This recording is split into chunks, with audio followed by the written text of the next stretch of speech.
Fala galera, aqui é o professor Thaleson Reis e essa é a nossa terceira aula sobre o capitalismo, o socialismo e as suas características. Então vamos lá.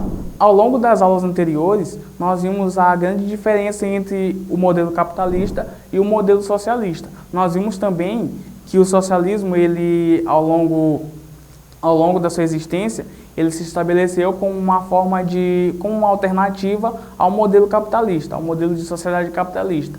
Isso porque ele vai defender que a superação desse modelo, ela vai se dar basicamente por modelo de reformas, como defendem os socialistas utópicos, e também por modelo de revoluções, como vão defender o socialismo científico, que é proposto por Marx e Engels. Então, de certa forma, de fato é que o socialismo defende o fim do capitalismo, ele vem com uma forma de resposta ao modelo capitalista.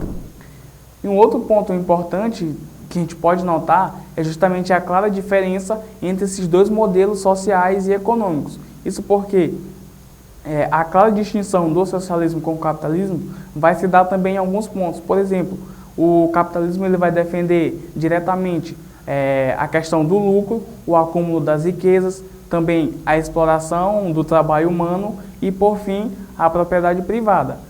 Coisas que o socialismo é totalmente contrário. Enquanto o capitalismo defende esses pontos, o socialismo ele vai defender pontos completamente diferentes. Isso porque o socialismo ele vai estabelecer outras propostas, como, por exemplo, ele é contrário à ideia do trabalho como o gerador de lucro. Ele vai defender que o meio de produção da humanidade deve se sustentar, então, não somente pelo trabalho como gerador de lucro. O outro ponto importante é que eles vão ser contra também a concentração de riquezas e, principalmente, vai defender que as riquezas devem ser compartilhadas, elas devem ser distribuídas de forma igualitária pela sociedade. O socialismo também ele vai ser contra a exploração do trabalho. Isso porque, como acontece nas sociedades capitalistas, para o socialismo o trabalho deve ser distribuído igualmente e também todos devem possuir acesso a ele, assim como também a riqueza produzida. Então, a riqueza e o trabalho eles devem ser distribuídos igualmente para toda a sociedade. Um outro ponto importante, um outro ponto de distinção entre esses dois modelos é que, por exemplo, o capitalismo liberal ele vai defender menos a atuação do Estado. Então, ele vai dizer que o Estado não deve intervir tanto na sociedade, enquanto o socialismo ele vai defender que o Estado deve atuar diretamente na sociedade, visando essa divisão das riquezas. Então, para o socialismo, é o Estado que deve dividir as riquezas, é o Estado que deve dividir, ele deve ser o regulador da sociedade, para essa distribuição dos bens produzidos. Um outro ponto importante também é que o socialismo ele vai ser entendido como uma etapa para a transformação da sociedade para a implantação do comunismo.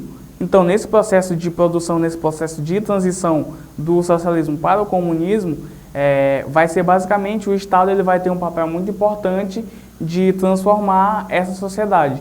Então, para o socialismo, o Estado ele tem um papel, o Estado que tem o papel de acabar com o capitalismo e transformar a sociedade em comunista.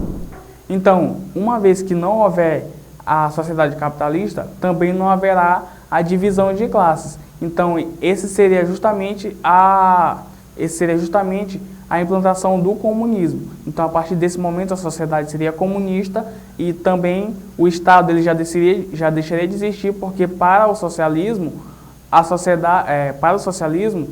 o Estado ele é somente o regulador, ele é somente um agente de transformação da sociedade capitalista para a comunista.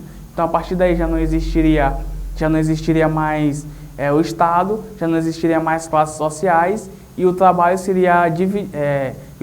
e as riquezas seria igualitariamente dividida entre toda a sociedade, também os meios de produções.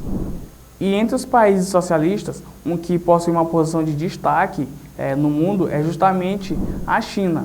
E a China ela aderiu ao socialismo ali em 1948, foi quando se instalou uma base de regime político que até hoje é vigente na China. Então, através de uma revolução, e Devido a isso, na China não há eleições como nos demais países democráticos. Então a China ela é governada até hoje por pessoas do Partido Comunista. O poder ele pode mudar de pessoa, mas é sempre nessa mesma linha de pessoas do país do Partido Comunista Chinês. E após a Revolução Socialista no país, ali por volta de 1948, foi quando os meios de produções passaram a ser socialistas. Mas ali por volta de 1978, a China ela passou a aderir a práticas capitalistas, justamente tentando o seu avanço econômico para esse país. Devido a ser um país muito populoso, então, para que houvesse esse aumento, esse desenvolvimento econômico no país, eles passaram a adotar algumas práticas do capitalismo. E entre essas práticas que o governo chinês adotou para que houvesse o desenvolvimento, está justamente a indústria.